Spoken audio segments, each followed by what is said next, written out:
welcome to today's deep dive. Yeah. Our mission today is to explore a 2026 C++ framework for network optimization algorithms. Right. We're specifically breaking down the work of the developer Lux036.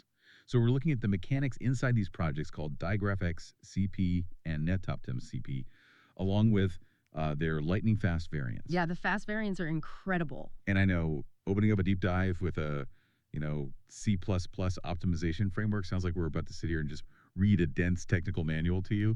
But I promise you, this is actually a really brilliant story. It really is. It's a story about solving these massive, completely mind-bending scheduling and scaling problems. Absolutely. We are talking about the core mathematical principles that allow us to perfectly time the microscopic circuits on a computer chip.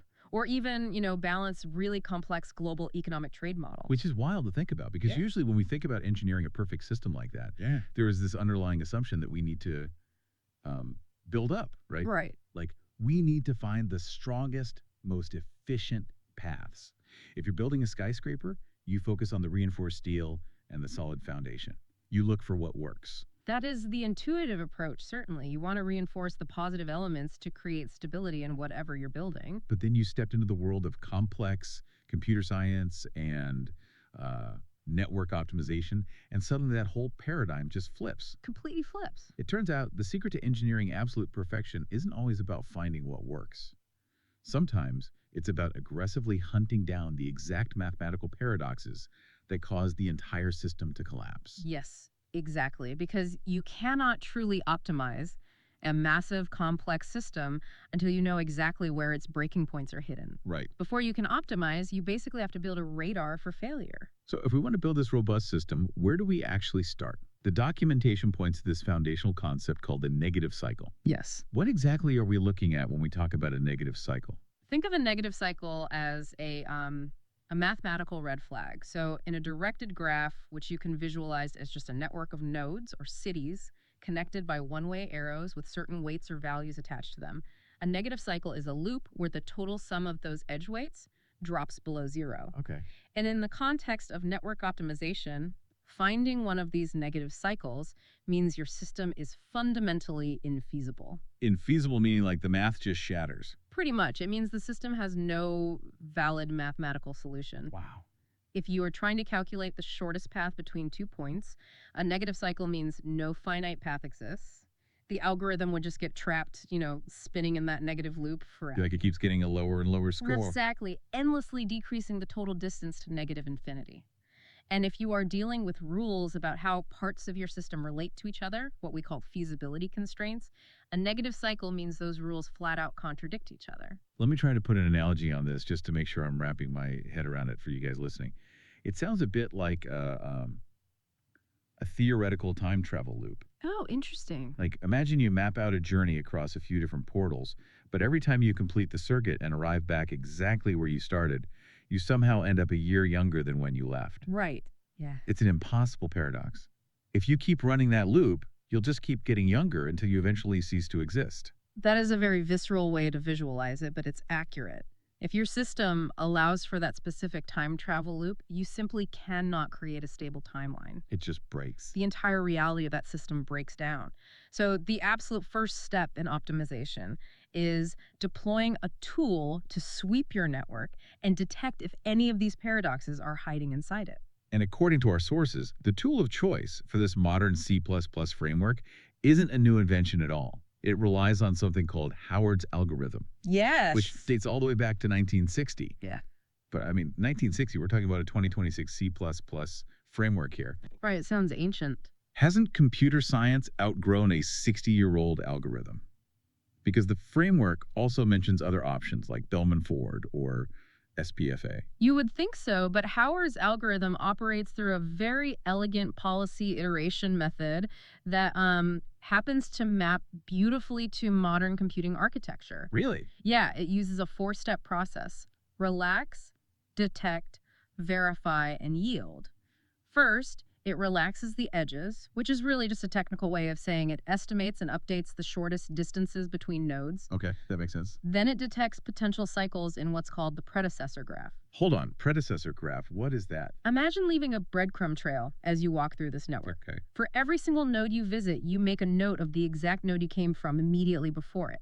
That trail is the predecessor graph. Oh, I see. So if you are following the breadcrumbs backwards and you suddenly find a breadcrumb you already picked up, You know you've been walking in a circle. exactly, you have detected a cycle. Oh, that makes total sense. Okay. So relaxes the distances, follows the breadcrumbs to detect a cycle. What's next? Then it verifies if the total sum of that specific cycle is actually less than 0.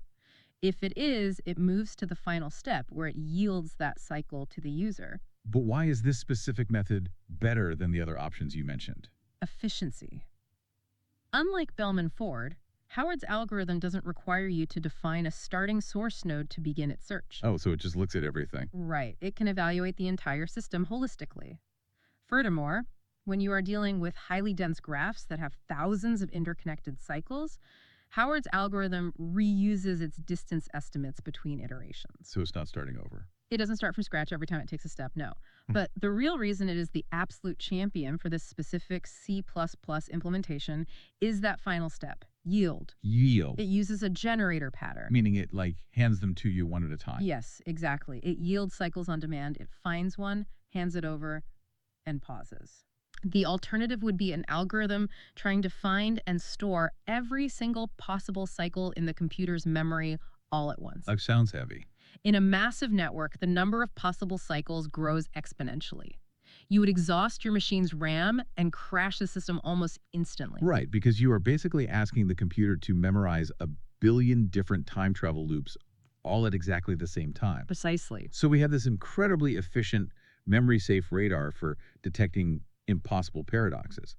But knowing a system is broken is really only half the battle, right? Right. How do we use that knowledge of failure to actually improve the system? This transition is where the framework moves from simply detecting negative cycles to actively utilizing them. We use them to find what is known as the minimum cycle ratio, or MCR. Okay, let's break down minimum cycle ratio. Mhm. Because if you're listening to this and wondering how we get from a broken loop to an optimized system, what are we actually measuring here with MCR?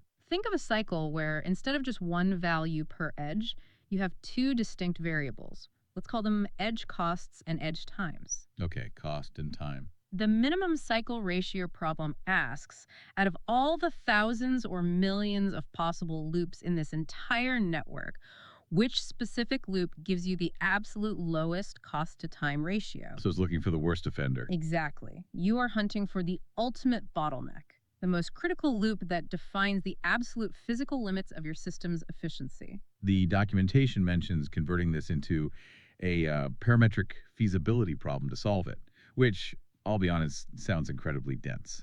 How does that practically work? It relies on a technique called parametric search. You introduce a target ratio, a parameter we'll just call R. Okay. You then temporarily adjust all the weights in your network using a specific formula. You take the cost and you subtract R multiplied by the time. I want to push back on the math for a second, try to visualize this. It sounds a bit like tuning an old school radio dial. Oh, I like that. Let's say the static you hear on the radio represents the negative cycles, the paradoxes. You start twisting the dial, which represents mathematically lowering that ratio R. Right. Every time you twist it, the algorithm sweeps the network and checks, do we still have static? Are there still negative cycles? You keep twisting it down, lowering the ratio until the static completely disappears. Yes. And that exact precise spot, right where the static vanishes, that's your optimal station. That's the minimum cycle ratio. The radio dial is a very good way to visualize the parameter shifting, though it's worth noting the algorithm isn't just blindly twisting the dial down linearly. Oh, it's not. No, it uses binary search techniques, essentially jumping back and forth, cutting the possibilities in half each time to zero in on that exact frequency where the negative cycle vanishes. Oh, that's smart. And what is truly staggering is how fast this converges.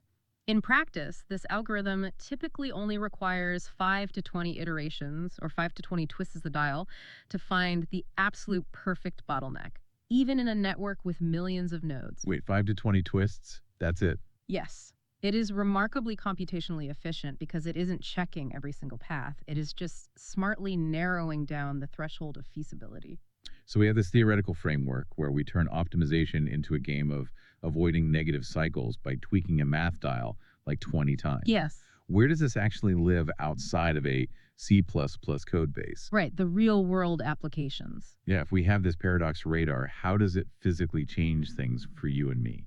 To bridge the gap from abstract math to the physical world, the framework introduces the concept of a network oracle, specifically used in what we call cutting plane methods. Okay. Think of the oracle as a mathematical gatekeeper that you consult. You hand the oracle a proposed solution, a coordinate in your data, and ask, is this point feasible? And if the oracle finds a negative cycle, it basically says no.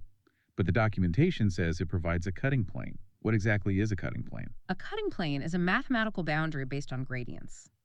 If the oracle detects a negative cycle, it doesn't just reject your single coordinate. It analyzes the failure and draws a line, effectively slicing your entire data space in half.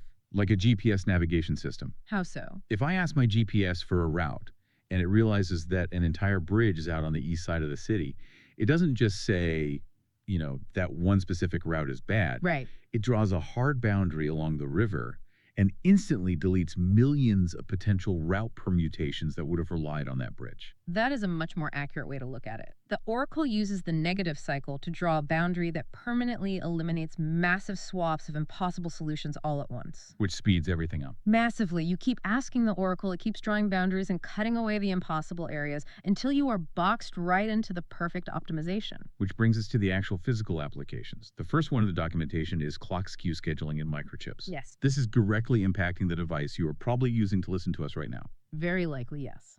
In VLSI design, which is the engineering of integrated circuits with billions of microscopic transistors inside that chip, electrical signals have to arrive at different components at incredibly precise times. Right.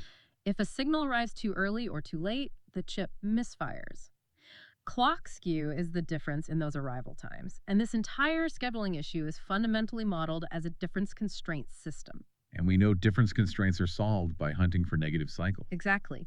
The minimum cycle ratio we found by twisting the dial earlier literally determines the maximum physical clock frequency that a circuit can handle. Wait, really? Yeah, the equation is straightforward. Maximum frequency equals 1 divided by the minimum cycle ratio. That critical paradox loop you found is the exact physical bottleneck that limits how fast your computer chip can safely run without melting down or causing errors. That is wild. But then, right next to microchip design, the framework brings up a 1985 paper by Orlin and Rothblum about optimal matrix scaling. Yes, a classic. Wait, so the exact same math that prevents a computer chip from misfiring is also being used to scale matrices. Yeah. The sources mention this is used to balance international trade rates. It is, yeah. I need to understand the mechanism here. How does a microchip algorithm balance global economics? This is where we see the sheer power of abstract math. Matrix scaling often relies on a log scale transformation. Hold on, log scale. You lost me a bit. How does a logarithm balance an economy? Think about how currency exchange works. If you trade dollars for euros and euros for yen, you multiply the exchange rates together to see what you end up with. Sure. But network graphs, like the one Howard's algorithm uses, don't multiply edge weights, they add them together. Right. The negative cycle is the sum of the edge weights dropping below zero. So if you take the logarithm of all those exchange rates, you mathematically transform a multiplication problem into an addition problem. Oh, wow. Suddenly, global trade can be mapped exactly like a network graph. Now, imagine a scenario where exchanging money through 3 different countries magically results in you having more money than you started with. That is an arbitrage opportunity. It's a loop where you get rich infinitely just by moving money around. Exactly.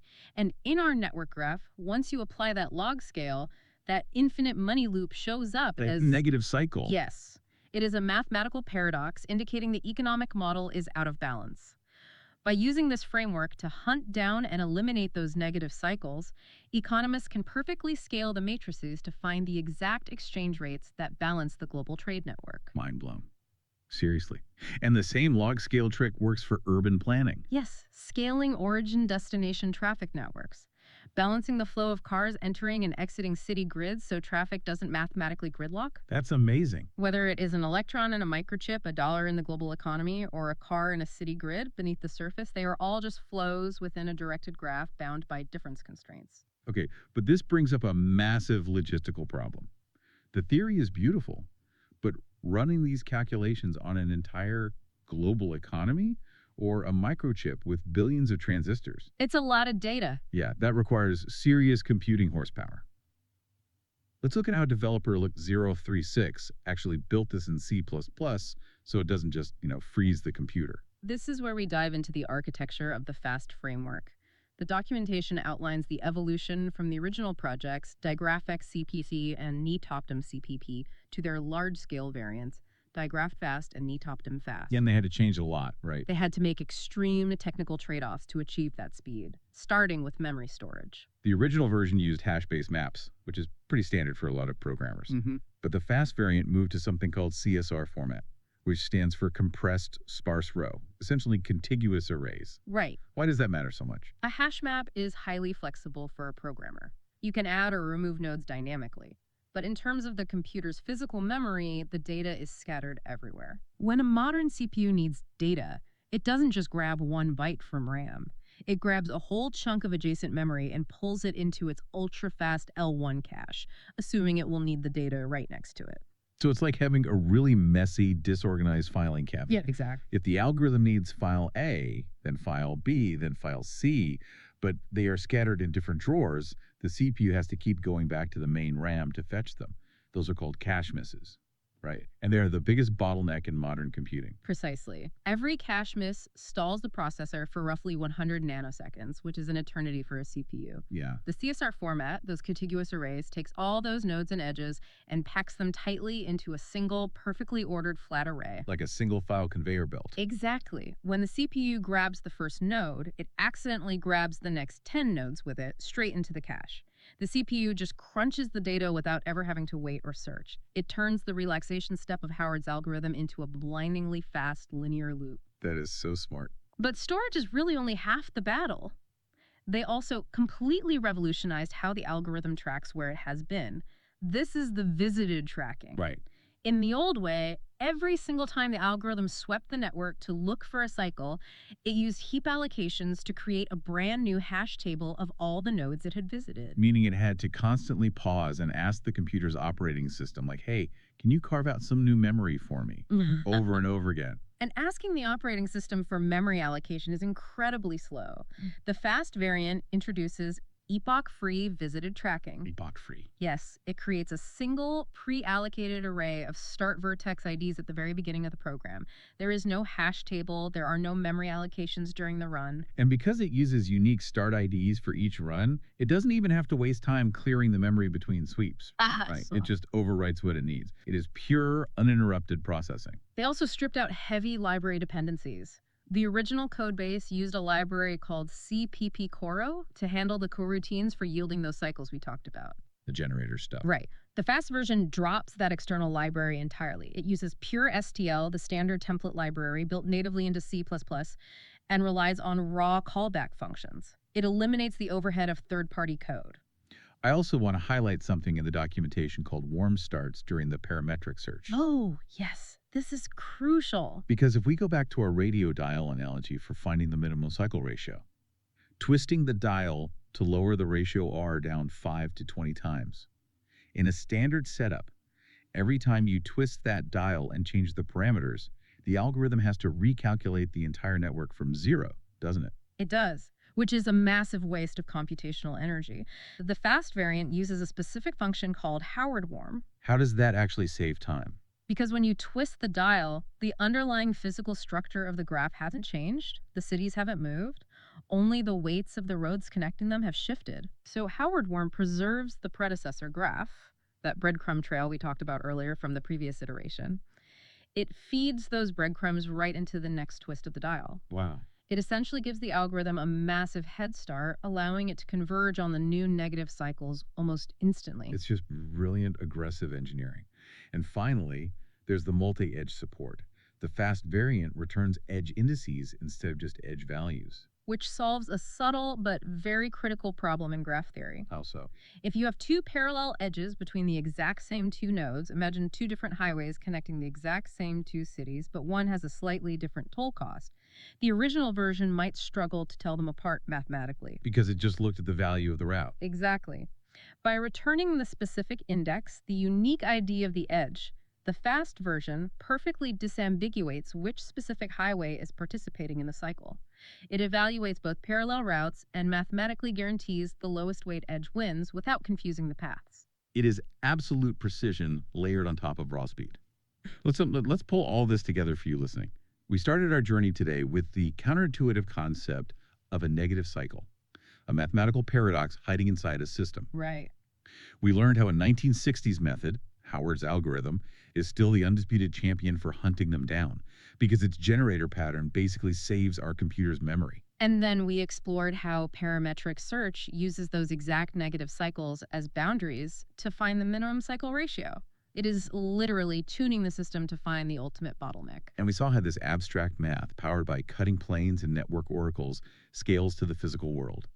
Using log scale transformations, the exact same algorithm sets the physical clock speed of microscopic computer chips and balances international trade deficits. Yeah. Finally, we unpacked the hardcore C++ architecture.